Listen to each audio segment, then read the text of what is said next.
Muy buenas noches, bienvenidos, soy Salva Valero y estamos en un nuevo programa de Noches de Terror. Bueno, quiero comenzar este segundo programa agradeciendo la buena acogida que ha tenido este programa de estreno que tuvimos la semana pasada y os prometo que esta noche va a volver a haber terror. Yo creo que incluso más que la semana pasada porque tenemos nuevamente un testimonio en primera persona. Vamos a continuar indagando dentro de lo que es este mundo paranormal. Vamos a hablar de fantasmas, tipo de fantasmas, presencias demoníacas, hora demoníaca. Así que bueno, toda una auténtica pesadilla. Nos acompaña una noche más Yolanda Saiz. Yolanda, muy buenas noches. Hola, buenas noches, Salva. Yolanda, vienes con ganas de volver a sorprendernos con esas explicaciones, esas teorías de este mundo tan oscuro, ¿no? Que es el mundo paranormal. Eso esperamos, sorprender otra noche más. Muy bien, tenemos también con nosotros de regreso a Edurne Leite. Edurne, muy buenas noches. Hola, Salva, muy buenas noches.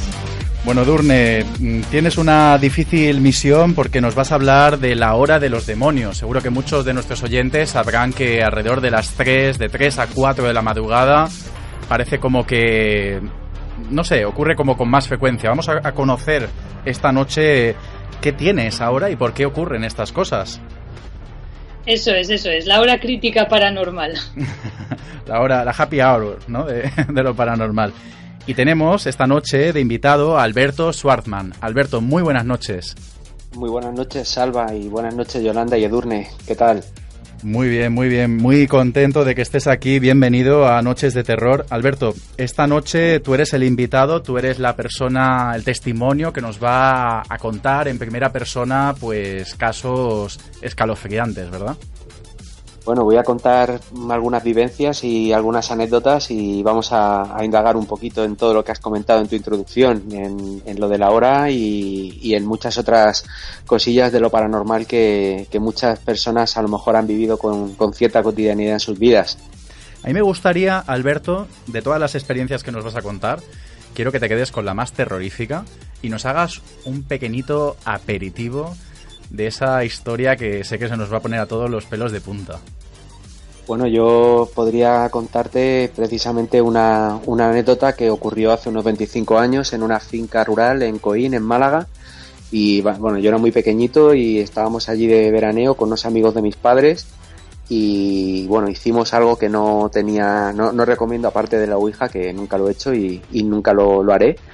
Hicimos algo que a lo mejor en la noche de San Juan no lo volvería a repetir y no lo recomendaría tampoco a los oyentes. Digamos que pues es una finca muy antigua que tiene unos 200 años de historia, donde pues les ha pillado la guerra civil, varias otras historias algo macabras en anteriores propietarios, incluso un anterior propietario que tuvo un final muy trágico en una de las habitaciones. Y bueno, nosotros a modo de juego de niños quemamos un jua, que era un fantasma, quemamos un jua con una sábana inocentemente y de alguna manera invocamos a algo que no teníamos que haber hecho en aquella noche. Y bueno, recuerdo que nunca se me olvidará los aullidos de los perros y de todos los animales que había, de los gatos y de todos los animales que había en la finca, y ese ruido de puertas que se abrían y que se cerraban y de ventanas que parece muy típico en un caso así, pero que realmente cuando lo vives en primera persona con tan poca edad como 5 años, se te queda bastante marcado, porque además no es una experiencia que me haya pasado a mí, sino que lo vivimos unas 10 personas y vivimos una auténtica noche de terror que duró pues hasta prácticamente el amanecer. Luego vamos a ahondar, vamos a conocer más detalles. Yo lo que pasa es que, bueno, tal como te estoy escuchando, casi que podríamos decir que enfadasteis a lo que allí había, pero luego lo vamos a conocer. Quiero, Alberto, que prestes atención ahora a lo que nos va a contar Yolanda, para ver si de alguna manera, tanto en esta historia como en el resto de vivencias que nos vas a contar esta noche, sientes, no sé, es decir, averiguas o detectas si quizás eran esas presencias que tú pues has visto o has sentido. Así que quiero que prestes atención. Yolanda, La semana pasada estuvimos hablando de casas encantadas y esta noche vamos a hablar de los fantasmas en sí, ¿verdad? Vamos a conocer ya no solo qué es un fantasma, sino también los tipos de fantasmas que hay. Fantasmas buenos, fantasmas malos, oscuros, blancos. Vamos a adentrarnos, ¿no?, hoy en este tema. Sí, vamos a profundizar un poquito más. Hablamos de lo que era el fantasma y ahora vamos a conocer las clases o los tipos de ellos. La mayoría de personas normalmente siempre dice que ve fantasmas con apariencia humana, pero como te he comentado, hay fantasmas de muchos tipos. Si quieres vamos a empezar con la clasificación y a lo mejor incluso algunos de nuestros oyentes pues puede sentirse... Como que los ha visto a lo mejor, ¿no? Exacto. Mira, existen fantasmas, por ejemplo, translúcidos. Estos fantasmas tienen la capacidad de volar. No se les ve la parte inferior del cuerpo y pese a que muestran sus rasgos o su vestimenta, sus ropas, se puede ver a través de ellos. Estos fantasmas se pueden clasificar en dos, por la apariencia o por su naturaleza moral o psicológica. Por su apariencia, normalmente suelen ser feos, horrendos o desagradables. Y te preguntarás, ¿por qué son así? Y es porque son personas que en su vida hicieron daño a otras, son personas que tenían maldad. Y por eso cuando se aparecen como fantasmas, pues aparecen feos y horrendos por esa maldad que cometieron en vida. Qué curioso, ¿no? Porque claro, en el mundo real una persona puede ser muy guapa y ser muy mala. Sin embargo, parece como que en el mundo espiritual la belleza o la apariencia física está, digamos, más ligada a lo que esa persona realiza o realizó. Sí, exacto, a los actos que realizó en la vida. Uh-huh. Qué fuerte. Sí. Por cierto, antes has comentado que este tipo de fantasmas, los translúcidos, generalmente no se le ven las piernas. Es un detalle curioso, ¿no? Porque sí que he escuchado yo historias de gente que cuando ve una presencia es incapaz de verle las piernas. Es como que la aparición termina. A lo mejor a la altura de las rodillas. Exacto, a la altura de la rodilla, de los tobillos, y por eso tienen la capacidad de volar. Porque al no tener las piernas, pues van como flotando por el aire. Uh-huh. Es un poco curioso. Curioso. Sí. En este tema de la apariencia también están otros fantasmas que son totalmente contrarios, que tienen bellas facciones y tienen voz dulce. Estos fantasmas normalmente quieren comunicar algo o tienen alguna causa pendiente aquí en la Tierra y por eso siguen aquí. O también es que tienen algún familiar y quieren protegerles o comunicarles algo importante. Normalmente estos fantasmas pues no hay que temerles porque suelen ser inofensivos, solamente vienen a comunicar algo. Que ahí estarían muchos casos de gente que cuando pierden a un familiar, este familiar vuelve para de alguna manera despedirse si ha sido una muerte repentina, por ejemplo, ¿no? Cierto. Uh-huh. Luego, como te he comentado, también varían por la naturaleza moral y psicológica de ellos. Pueden ser malhumorados, neuróticos, afables y tranquilos, burlones y traviesos, pueden ser fantasmas buenos o hay incluso algunos que se van ligeramente al mal, vamos, a la maldad. Hay que tener cuidado con estos fantasmas porque aunque decimos que hay fantasmas buenos y otros malos, tienen la capacidad de sufrir alteraciones de ánimo muy bruscas y muy súbitas. Entonces pueden pasar igual de la dulzura a la cólera en cuestión de segundos. Entonces hay que tener un poquito de cuidado en el caso de que se nos aparecieran. Se nos apareciera y además los enfadáramos, que es como lo que luego parece ser que nos va a contar Alberto. Es decir, que también se puede cabrear un fantasma. Sí, podría estar un poquito relacionado con este, sí. Vaya. Suelen aparecer en casas viejas, en museos, en cementerios, en castillos. Son los lugares donde más se han visto.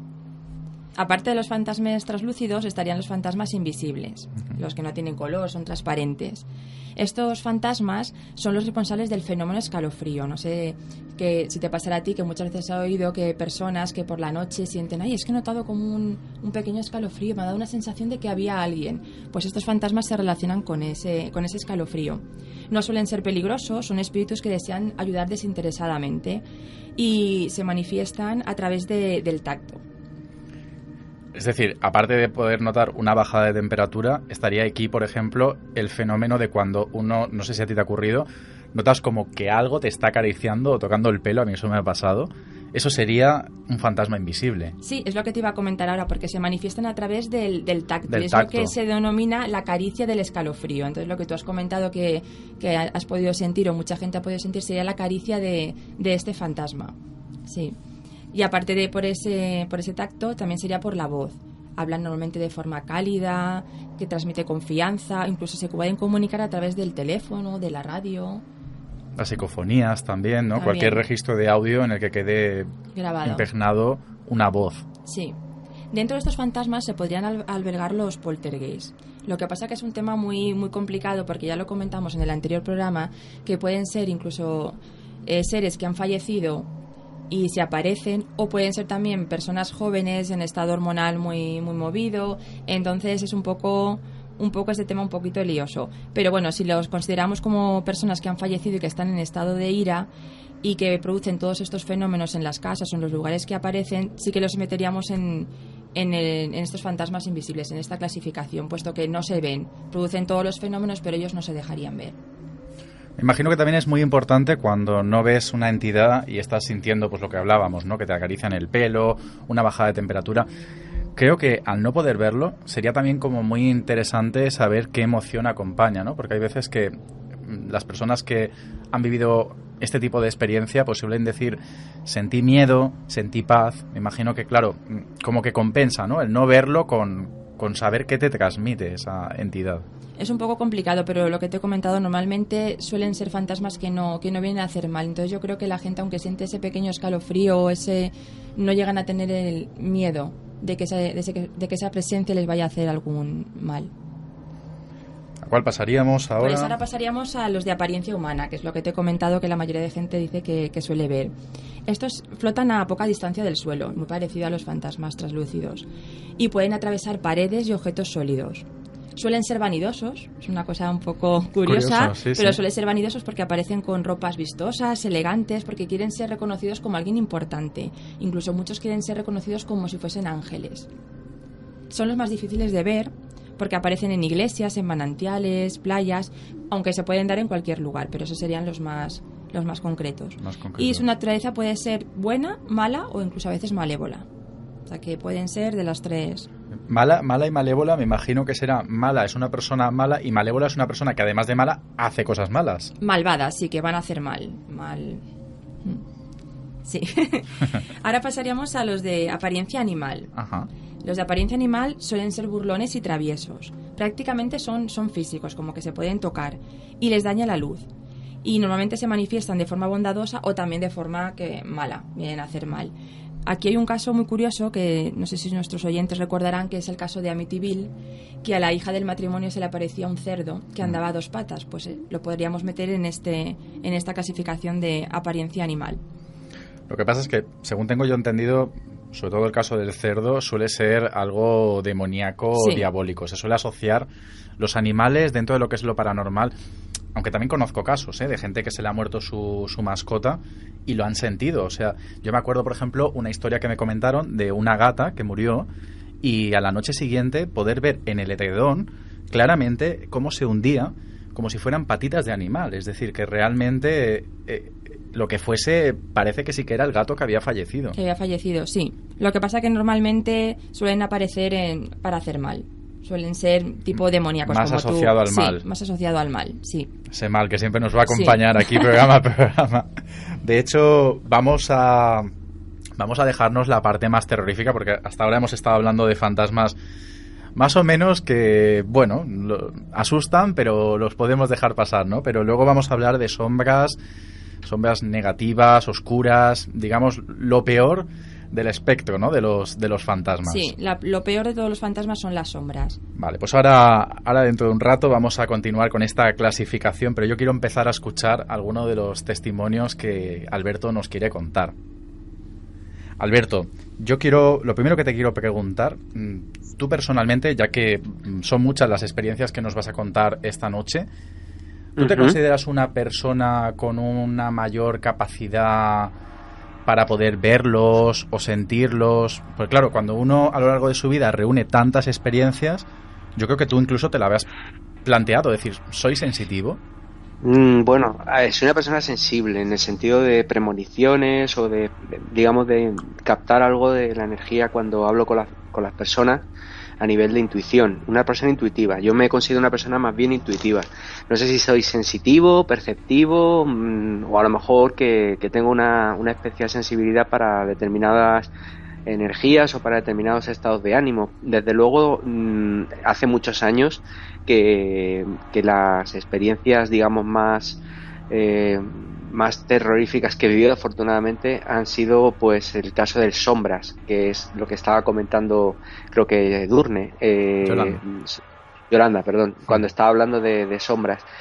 Yo tuve un mayor periodo fértil de percepciones y de casos, digamos, en la infancia, que ahí sí que te puedo narrar un montón de anécdotas que sí que puedo ir poco a poco comentando, pero sí que es verdad que en los últimos años las percepciones se han reducido al ámbito de conocer a una persona y, sin saber por qué, manejar una serie de información sobre esa persona que es imposible que conociera porque nunca había coincidido ni sabía nada de esa persona, con lo cual pues es algo como extraño. Y también es verdad que en el caso de apariciones, lo que sí que he vivido más recientemente ha sido el caso de Sombras, que lo acabáis de comentar en el programa. Me ha interesado mucho la parte que Yolanda ha comentado sobre la negatividad y la peligrosidad de estos fenómenos, y sí que me gustaría preguntarle a Yolanda qué tipo de carga tienen, bueno, estas apariciones, y sobre todo a qué van aparejadas, qué tipo de espectros suelen representar, porque en una casa donde yo vivía,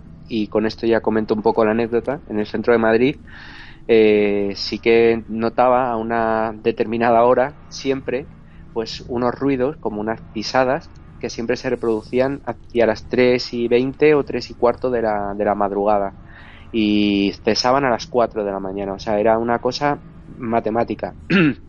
Muchas veces Alberto, perdón, vamos a hablar luego de una posible explicación a que parece, ¿no?, que estas cosas, y además en tu vivencia, ocurrieran justamente, como dices tú, ¿no?, casi matemáticamente de 3 a 4 de la madrugada.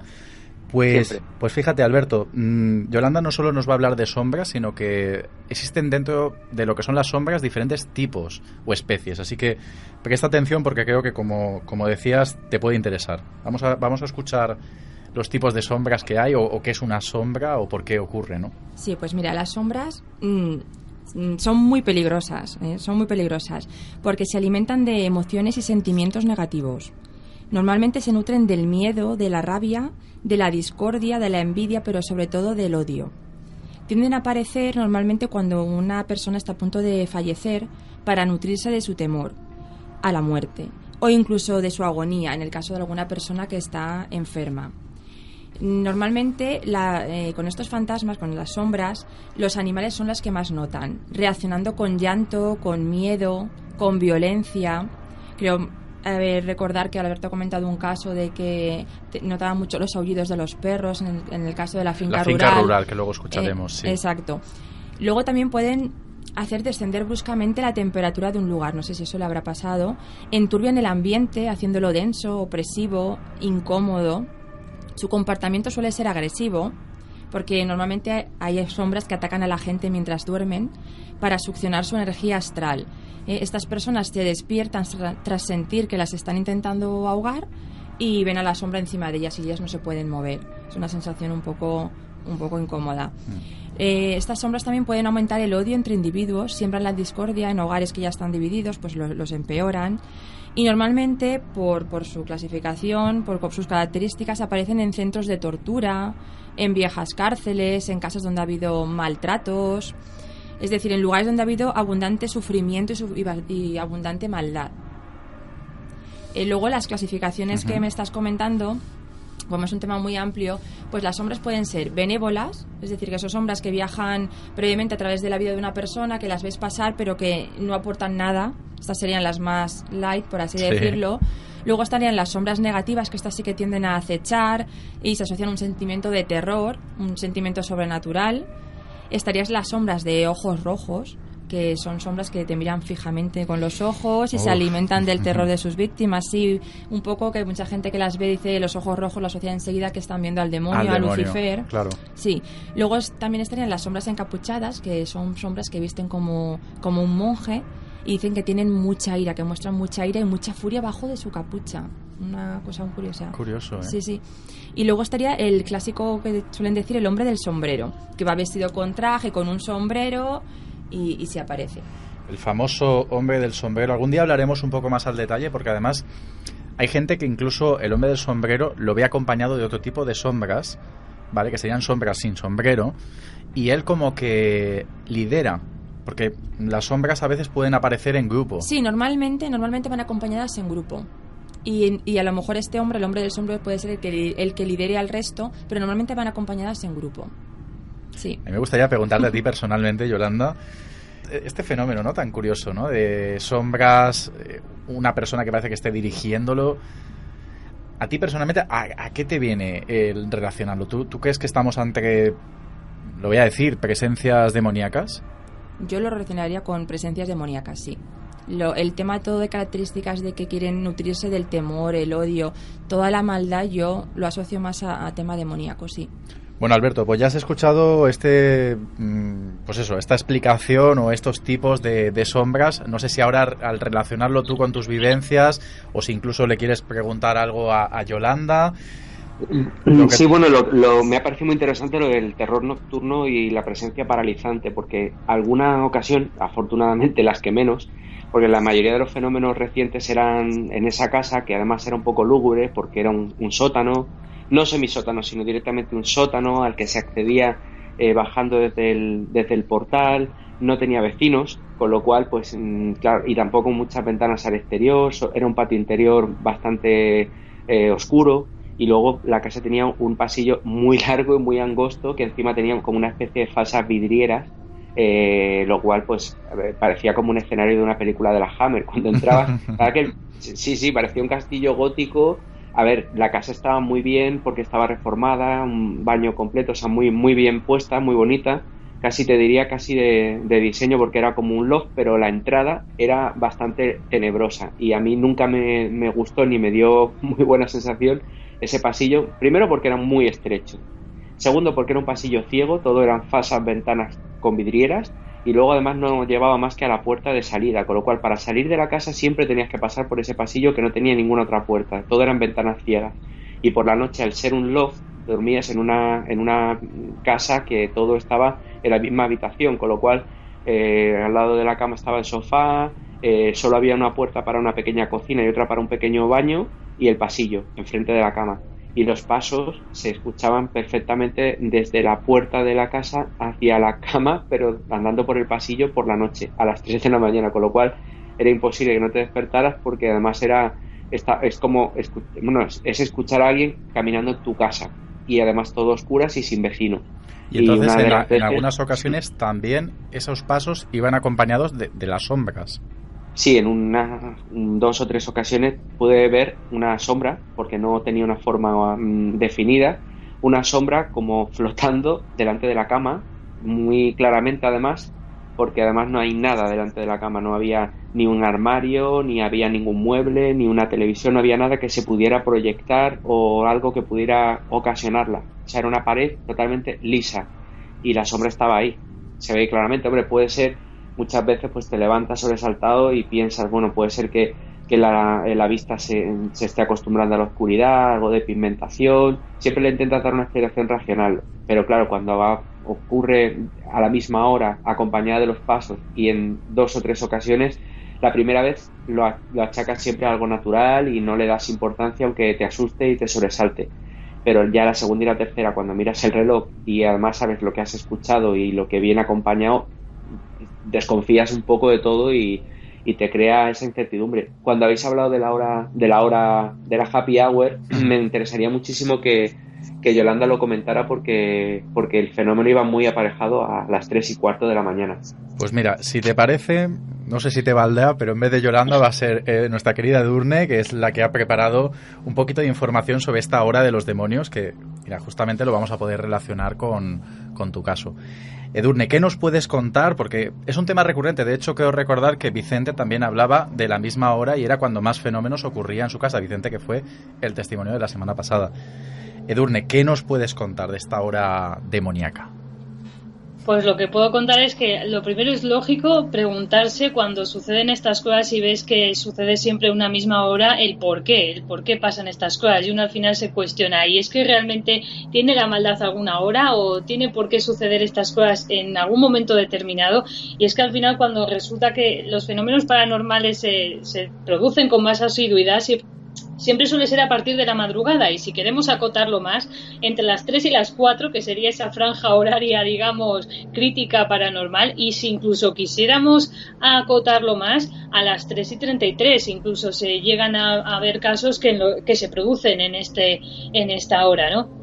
Y como siempre suele pasar, pues sueles tener dos vertientes, digamos, para intentar dar explicación a por qué se producen en estas horas. Por una parte estaría la parte esotérica y por otro lado la parte, como no, religiosa, que siempre en esto tiene algo que decir. Dentro de la parte esotérica, los expertos comentan que, sobre todo en relación a la hora de las 3:33 de la mañana, que es como en la mitad del 666, del número de la bestia. Ya de alguna manera lo enlazan con el tema del demonio, y también dando a entender como que en esa hora es como que el mundo entre los vivos y los muertos y el mundo de los espíritus es como que está más en contacto, y es fácil que se puedan dar comunicaciones o que los espíritus se puedan manifestar y las personas los puedan ver y tener estas experiencias, ¿no?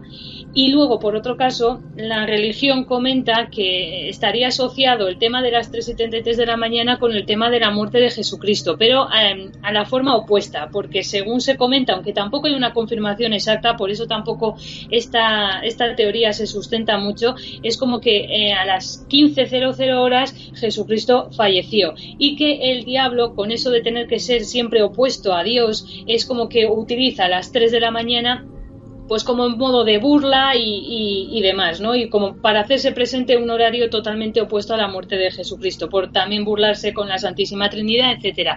Pero a lo dicho, no hay tampoco confirmación en este sentido, con lo cual pesaría o tendría un poco más de importancia toda esa parte que los esotéricos pudieran comentar en este sentido, ¿no? De relacionarlo un poco con el tema del demonio y el ver que existe en esas horas pues una conexión más cercana entre el mundo de los vivos y de los muertos. Bueno, ahora le preguntaremos a Alberto, ¿no?, si ha saciado su curiosidad esta buenísima explicación que nos ha hecho Edurne. Edurne, yo te quiero preguntar sobre lo que estamos hablando. Yo creo que ya estamos entrando aquí un poco en el verdadero terror, porque a mí la verdad es que, tal como ha descrito Alberto, esa sombra a los pies de la cama mirando, ya asusta un poco. Edurne, tú personalmente, todo este tema de las sombras, antes le preguntaba a Yolanda dónde piensa que es la naturaleza de las mismas. ¿Qué nos puedes tú comentar o cuál es tu opinión sobre todo esto? A mí todo esto me resulta fascinante, y cuando hay personas que han tenido las experiencias de tenerlas que vivir es que me parece aterrador, y luego el saber que existen tantos tipos de los que Yolanda ha estado dando explicación, tanto a nivel de animales como los que son más buenos o benévolos, aquellos más malos. Vamos, me quedo desde luego con el tema de las sombras, que es lo que más miedo me ha dado, porque es de los que ni por asomo querrías encontrarte, y es que la verdad que es que inquieta, pero fascina a su vez que haya tantas cosas, ¿no? Tantos fenómenos de este tipo. Alberto, sobre la hora demoníaca y lo que ha comentado Edurne, ¿querías comentar tú algo? Muy interesante, Salva, todo lo que ha comentado, porque es cierto que siempre entre las 3:15 y cesaban a las 4 de la mañana. Muchas veces llegaba a veces ya un poco de sugestión de decir no me acuesto hasta las 4 de la mañana, porque es que me voy a despertar sobresaltado. Además te despertabas como temblando, ¿no? Con un escalofrío y con esos sonidos, con esos pasos que no sabías por qué estaban en tu casa cuando no hay vecino. Arriba tampoco, porque además lo que había arriba de esa casa donde yo vivía, que finalmente me mudé también, hay que decirlo que eso influyó, había una tienda, entonces no había nadie ni viviendo del lado. La parte de al lado de la casa era el bajo de la tienda, y la parte de arriba de mi casa era la tienda, lo que es el establecimiento en superficie. Entonces no había nadie por la noche, ni de vecino contiguo, ni en la parte de arriba. Entonces no había explicación a que se oyeran pasos en el interior de la vivienda, y cuando ya se veían las sombras y todo coincidía en esa hora en concreto, pues a mí ya me daba muy mal rollo en el conciliar el sueño antes de las 4 de la mañana, y a veces incluso estando despierto o leyendo, es que sentía como alguien mirando. No lo veía, pero lo sentía y lo escuchaba igual. O sea que al final daba igual que te quedaras despierto, porque el fenómeno seguía manifestándose. Si le daba la gana, tú lo sentías perfectamente, pero claro, no era lo mismo poder controlarlo despierto a que te despertara sobresaltado con sudor frío. Esa sensación era muchísimo más desagradable. Alberto, tengo a Yolanda que quiere hablar contigo. Sí, te quería hacer una pregunta, Alberto. Has comentado que primero escuchabas los pasos, ¿no? Y que luego se te apareció la sombra. Entonces yo te quería preguntar, como hemos hablado que el tema de las sombras pues se nutren del terror y del miedo, ¿tú notaste que la sombra apareció después de tener, porque como cada vez te aparecían los pasos, los oías, tenías como, supongo que tendrías miedo, terror, como tú has dicho, a dormir hasta las 4 de la mañana, ¿tú notaste que la sombra apareció porque cada vez tenías más miedo? O... Supongo que sí, porque al principio lo único que escuchaba eran pasos, y ya te digo que al principio lo intenté achacar a que era en el piso de al lado, y luego, claro, me puse a investigar un poco, y obviamente si en el piso de al lado es una tienda, el bajo no está habitado y en la parte de arriba no coincidía ni con el portal ni con ningún tipo de vivienda, me acojoné, porque además es que los pasos se escuchaban perfectamente en el interior del piso. Sí. Claro, cuando se manifiesta un día, otro día y otro día más, las sensaciones de ciertamente de desazón, ¿no? A esa misma hora, y al final acababa presenciando esa sombra como que se dirigía hacia la cama, pero flotando en la habitación. O sea, era una cosa, no tenía ni forma ni podría decirte que no podía darte una descripción más que sobre la pared completamente lisa y sin ningún tipo de mueble se proyectaba y desaparecía, pero claro, pero encima delante de la cama. Sí. Primero las pisadas y luego se manifestaba justo cuando estaba delante de la cama. ¿Y tú notabas como que esa sombra te quería absorber tu energía o algo, como pues hemos comentado? Me quedaba en ese momento paralizado de miedo en ese momento. Y durante unos segundos luego reaccionaba, encendía las luces y no pasaba, no había nada. Y generalmente pues todo esto coincidía con el filo de las 4 de la mañana. Sí, con la hora que... Sí, en lo que habéis comentado. Sí. Y entonces, claro, pues es un fenómeno muy localizado, porque yo en esa casa he estado a otras horas, nunca había percibido nada, ni mala energía, ni ningún tipo de fenómeno, salvo en esa franja y en ese momento y con las luces apagadas. Y a veces sí que he estado hasta con la luz encendida y lo único que he escuchado alguna vez, pisadas. Pero siempre a la misma hora. Vamos a ver si Edurne también quiere preguntarle algo a nuestro testimonio de esta semana. Yo más que nada, partiendo un poco de la base de donde ha ido la pregunta de Yolanda con respecto a que las sombras estas, al nutrirse del miedo y de ese malestar que pudiese tener la persona y que por eso igual se hubiese manifestado de pisadas a luego ver lo que era la sombra, yo me preguntaba si de antes tú, Alberto, pues lo estabas pasando mal o andabas por algún otro motivo preocupado que de alguna manera pues eso alertase a esas sombras o pisadas para que se te terminasen manifestando, no sé, pregunto. Sí, coincidía con un periodo laboral complicado y la verdad que sí que coincidía en ese periodo con preocupaciones, ¿no?, de ámbito laboral en la peor época de la crisis, porque fue hace 2 años y medio, y sí que es verdad que era la única época en mi vida en la que he tenido preocupaciones de ese tipo y a lo mejor puede que se nutriera, ¿no?, de ese malestar, pero sí que es verdad que solo se asociaron a esa casa y que en cuanto la dejé, afortunadamente lo que es sombras no he vuelto a ver en mi vida, y solo ha pasado 4 veces o 3 veces y en ese mismo ámbito, ¿no? Entonces, bueno, no sé exactamente si es una cosa que se retroalimenta o es algo que se manifestaba en esa finca, ¿no?, en ese piso. Afortunadamente acabé dejándolo, además era una casa que no tenía luz y ciertamente pues más de un año yo creo que cualquier persona no... Era una casa de transición, ¿no? Estaba muy bien ubicada, pero bueno, las noches no eran lo mejor que tenía. Alberto, antes hemos estado hablando de las diferentes formas, ¿no?, de aparecerse una entidad. Hemos estado ahora contando, ¿no?, y deteniéndonos un poco en el tema de las sombras. Pero yo sé que tú has visto apariciones pues con otro tipo de máscara o apariencia. En concreto, que yo creo que aquí nos vamos a asustar, una mujer vestida de negro. Sí, cuando tenía 5 o 6 años estaba jugando en la bodega de casa y yo recuerdo, y además no en una ocasión sino en varias, ver una mujer vestida de negro, no aspecto especialmente amenazante, pero sí una apariencia como de los años 30 o los años 40, que subía las escaleras o flotando, porque no parecía que estuviera andando, y me miraba. Y bueno, la cara era muy inexpresiva, pero no transmitía una amenaza especial. No me asustaba, no me sobresaltaba. Sí que es verdad que sí que la vi varias veces y se lo comenté a mi madre y bueno, la verdad que por la descripción, porque también es verdad que la cara era un poco borrosa, no podía percibir los detalles del rostro como para darle a mi madre un detalle de esa persona. Lo que sí que es verdad que mi casa era en una planta y estaba en una zona en el campo, en una urbanización que no había vivido nadie anteriormente, por lo menos en la casa. Yo lo que no sé es lo que habría allí, pero también desconozco si podría tratarse de un familiar cercano. La cuestión es que sí que la vi como en 3 ocasiones o 4 ocasiones de pequeño, y siempre de la misma actitud.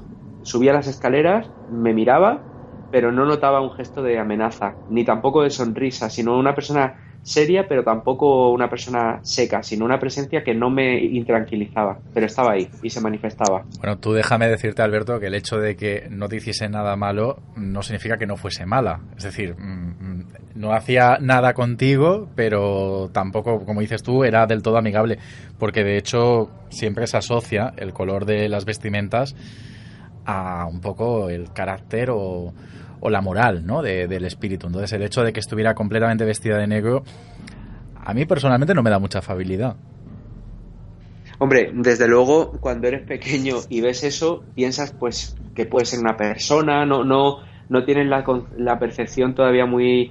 vamos, sabes que no estás solo con tu madre en casa y te puede extrañar, pero bueno, yo lo hablaba con total naturalidad y claro, mi madre pues decía, bueno, pero si no hay nadie en casa, ¿a quién estará viendo, sabes? Se lo habrá inventado, pero claro, yo recuerdo, porque es una imagen que se te queda grabada en la retina, que yo la veía perfectamente y además que yo no tenía conciencia de que fuera un fantasma, sino que yo la veía, aunque se veía un poco borrosa, también es verdad que yo la veía como flotando, yo lo veía con total naturalidad y así se lo contaba a mi madre, porque pensaba que era una amiga suya o una persona, no lo sé. Y la verdad es que como ha sido en repetidas ocasiones, la he visto y no me ha sobresaltado ni me ha asustado.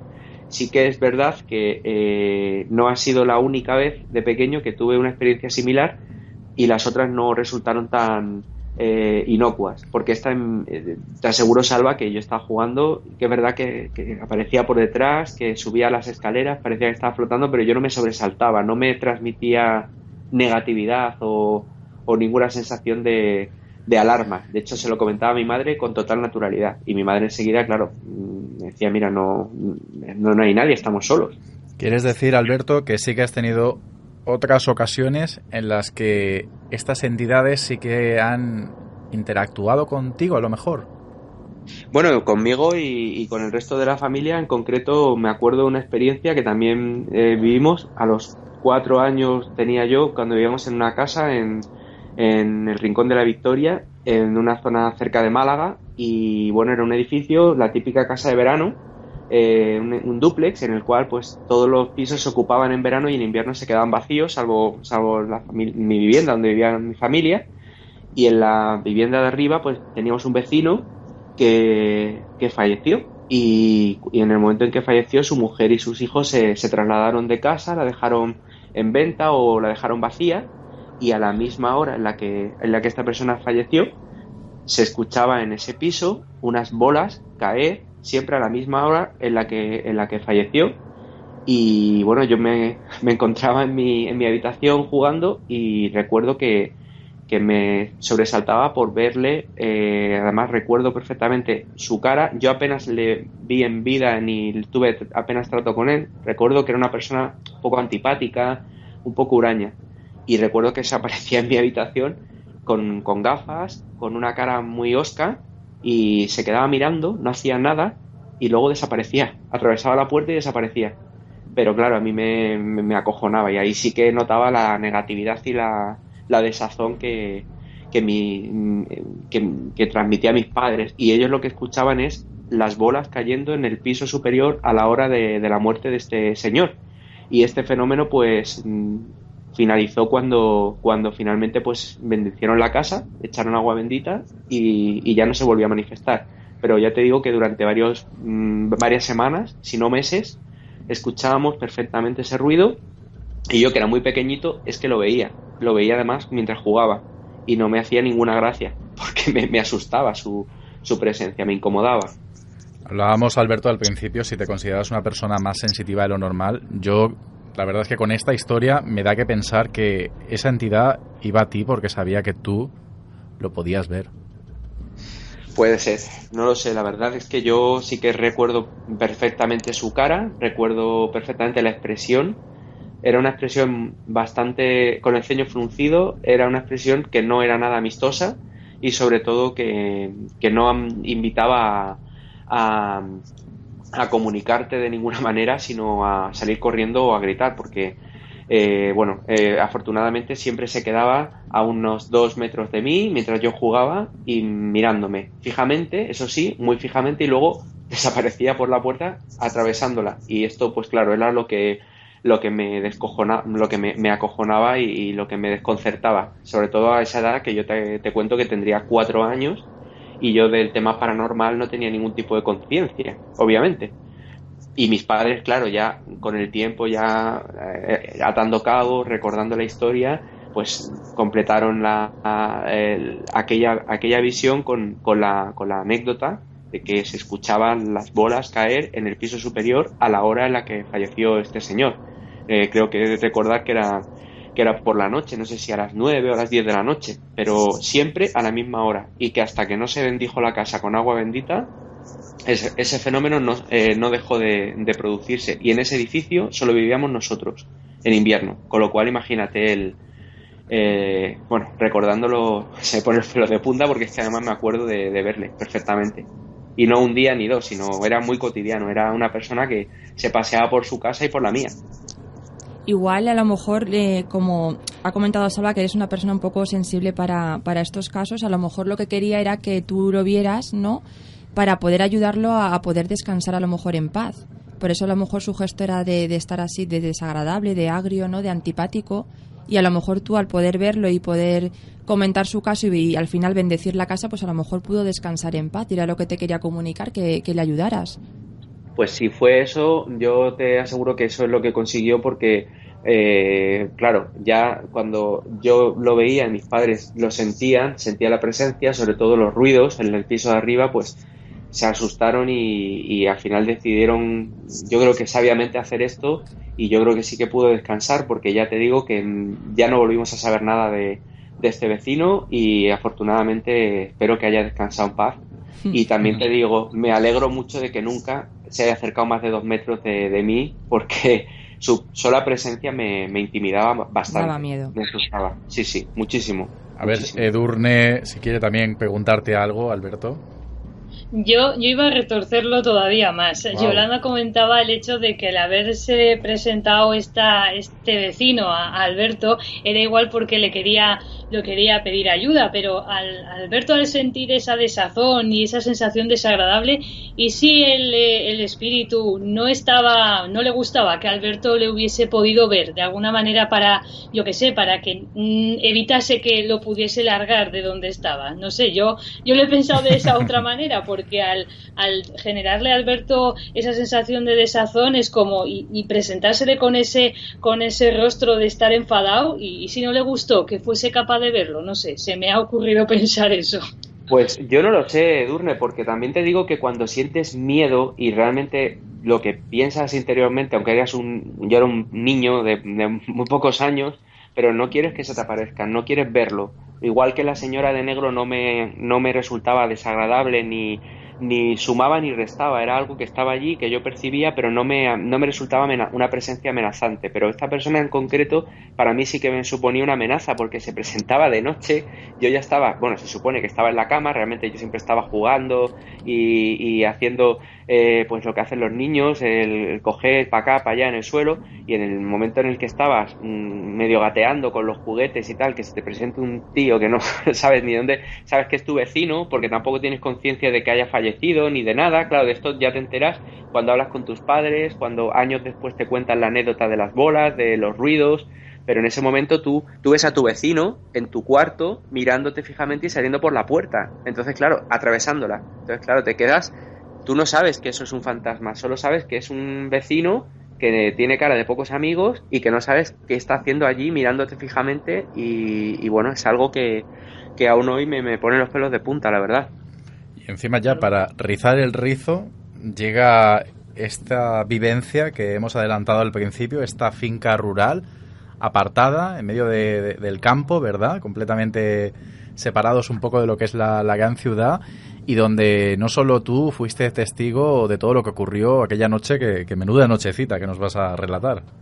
Bueno, la verdad es que tampoco puedo decir que fuera algo que visto hoy en día me suscite más terror de lo que en su momento estoy escuchando, porque, a ver, era claramente un fenómeno muy asociado a una noche como la noche de San Juan, a unos júas en los que se quemó una sábana con la forma, bueno, como si fuera un fantasma, un espectro, y de alguna manera un juego de niños, porque lo hicimos mis amigos y yo, que estábamos veraneando en esa finca con mis padres y unos amigos de mis padres, porque sabíamos que en esa finca, y esto ya te digo que tendría yo unos 10, 12 años, había habido algunas muertes trágicas en anteriores propietarios, en concreto uno de ellos, al parecer había fallecido, bueno, se había quitado la vida en una de las habitaciones, no sé si relacionado con la guerra civil, algún suceso en esa época, ¿no?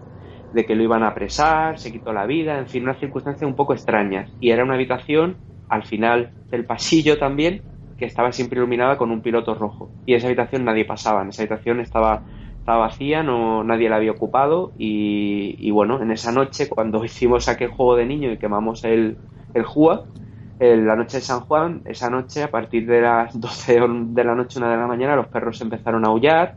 Imagínate, ¿no? La sensación, que también puede ser de sugestión, en una finca aislada, en el campo, en un pueblo que está a 10 kilómetros y donde estás con tus padres y unos amigos, y de pronto empiezan todos los animales a aullar de una manera como si estuvieran matándolos, ¿no? Y de pronto, pues, todo eso vino acompañado de puertas y ventanas que se abrían, luces que se encendían y se apagaban, y de una sensación de frío terrible. Y era verano. O sea, lo raro es que era 23, 24 de junio, que no es que dijeras que es normal en octubre, en noviembre, en épocas como esta, ¿no? Era en pleno verano y en un pueblo de Málaga, ¿no? Con el calor que siempre se hace de día. Pero, y bueno, pues, Alberto, el juego que vosotros realizasteis, ¿en qué consistía? Y si tú personalmente crees que fue algún tipo de ofensa para que empezaran todos este tipo de fenómenos. Bueno, tú sabes que la noche de San Juan, que es la noche mágica del año por excelencia, pues se queman muebles, se queman objetos viejos, se quema todo lo malo, todo lo negativo, se cambia un poco se atrae la positividad, ¿no? Las buenas energías con ese ritual ancestral, y más en las ciudades costeras como en vuestra tierra, en Valencia, también en Málaga.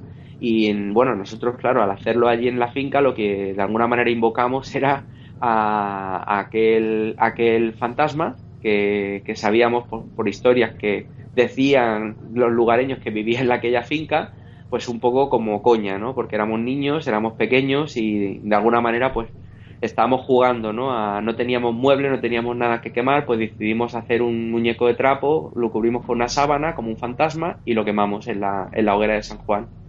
Y bueno, yo no es una práctica que recomiende repetir a nadie en una casa donde ha habido algún tipo de suceso luctuoso en el pasado, porque esa noche sí que te digo que si fue una sugestión colectiva, cosa que yo no descarto, porque yo ante todo os quiero decir que a pesar de haber vivido siempre con naturalidad estos temas, y mi familia, siempre intento buscarle una vía racional y racionalizarlo todo y decir, bueno, aquello pudo ser un poltergeist o pudo ser una sugestión colectiva en una casa aislada, en el campo, porque se pusieron a aullar los perros, porque empezaron a oírse puertas que se abrían, a oírse ruidos en la casa, pero también es verdad que la sensación de frío y la sensación de angustia y de agobio que teníamos, pues era una cosa que no la viví yo solamente, sino que la vivimos 10 personas.